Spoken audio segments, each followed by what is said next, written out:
E o Banco Central reduziu a estimativa para a inflação brasileira no fim deste ano. É o que aponta o boletim Focus divulgado nesta manhã. O IPCA, índice que mede a inflação oficial do país, passou de 5,79% para 5,76%.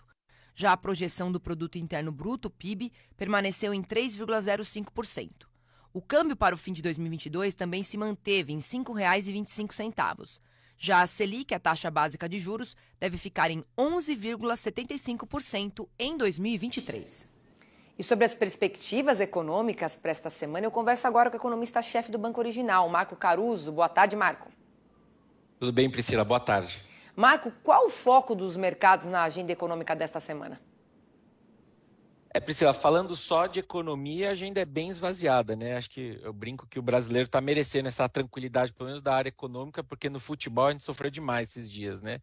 Então, assim, de destaque, a gente tem o IPCA, a prévia do IPCA de dezembro, que sai na sexta-feira com o IPCA 15. Deve ser um número bom, bem comportado, inclusive eu entendo que a inflação brasileira tem aí mais alguns meses de melhora. Só que eu confesso que as minhas previsões para 23 estão começando a piorar recentemente. A gente pode até bater um papo sobre isso. E fora isso, acho que saindo de economia, Brasília segue totalmente o centro das atenções, né? E tem implicações em economia. No domingo, o ministro Gilmar Mendes atropelou o Congresso, né, e decidiu que o Auxílio Brasil, esse de R$ 600, pode ficar fora do teto de gastos. Então já tem uma dúvida sobre, puxa, e aí? Mas a gente precisa da PEC da transição, então agora, já que a grande questão era essa, né? Então fica essa dúvida.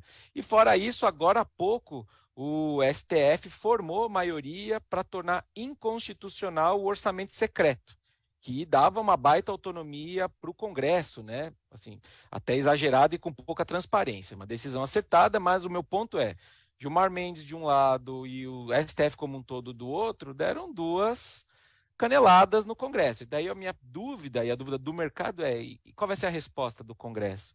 Será que eles param então de tramitar a PEC da transição, né? E aí não vale mais tudo aquilo que a gente discutiu nos últimos tempos? Não sei, assim, em termos de agenda a gente segue aí à mercê da política. Agora, pegando esse gancho da inflação, né, que pode estar piorando na sua visão aí para 2023, quais são os motivos, Marco?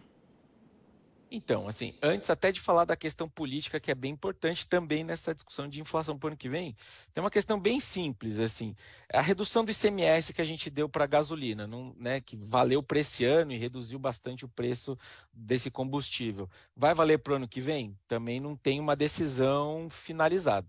E, mais uma vez, a gente vai depender do STF, enfim, das negociações com os estados e tudo mais. Se não valer, a minha inflação do ano que vem já poderia subir, por exemplo, meio ponto percentual. Então, eu iria ali para casa de mais perto até de 6% de IPCA para o ano que vem. Fora isso, essa postura do novo governo de gastar mais, ela provavelmente vai ter uma outra compensação de aumento de impostos, né? Fora essa questão do ICMS, tem mais a ver com os estados, impostos federais. Vai subir também? Aumento de imposto também é mais inflação. E aí, fora tudo isso, indo para uma discussão até um pouco mais teórica, assim, mais gastos é mais gasolina na inflação também, né? E gera incerteza. Incerteza deveria estar refletida no câmbio, que sinceramente está super bem comportado para mim nesses preços. Poderia estar até pior. Se piorar no ano que vem câmbio, por conta dessas incertezas, também é mais inflação. O único contraponto que tem, então, assim, me parece que a história doméstica é de mais pressão inflacionária em algum momento ali de 23. O grande contraponto é que o mundo está melhorando a inflação. A gente está vendo uma melhora daqueles preços da pandemia, né? Devolvendo essas altas, então poderia segurar nessa ponta aí, né, de inflação internacional mais tranquila. Mas, de novo, tem esse contraponto também do câmbio. Será que a gente vai importar essa desinflação toda? Então, quando eu junto tudo isso, até pouco tempo atrás, minha inflação do ano que vem estava começando a ficar até abaixo de 5, que é uma boa inflação. Ainda é alta, mas é uma boa inflação frente ao que a gente tem visto nos últimos meses. Mas, juntando tudo, essa inflação, vocês mostraram ali o Focus, né, para 22, mas vocês olharam para 23, está começando a subir. Me parece que a discussão relevante dos economistas é se a inflação do ano que vem não vai ser igual a desse ano, que deve fechar ali perto de 5,75, vocês mostraram, ou podendo até ser um pouco maior. Então, juntando tudo, me parece que a inflação de curto prazo é tranquila, ainda tem um caminho para melhorar, a gente vai ver isso na sexta-feira, mas a discussão pertinente entre os economistas, olhando para 23, até onde isso vai e o quanto que isso pode piorar. Certo. Agora, falando de petróleo, né, que terminou a última semana em queda mais uma vez, qual que é a expectativa para o mercado nos próximos dias? Priscila, eu não sou um profundo conhecedor do setor, assim, mas o que me parece, né? O petróleo deu uma respirada recente, assim, né? Naquelas quedas todas que a gente vinha vendo. Minha sensação, olhando para uma janela, não sei para a semana, mas olhando para uma janela maior de tempo, um mundo que cresce pouco, me parece um mundo que eu não consigo ver o petróleo subindo demais a partir daqui, né?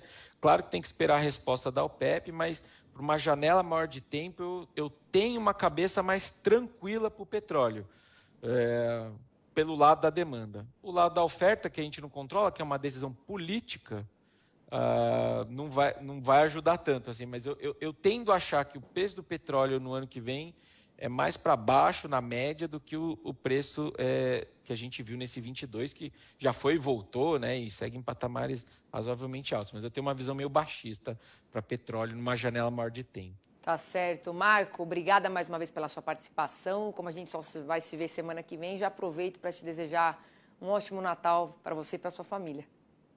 Para todos nós, ótimo Natal e boa sorte para a gente para 23 também. Boa sorte, muita e muito trabalho.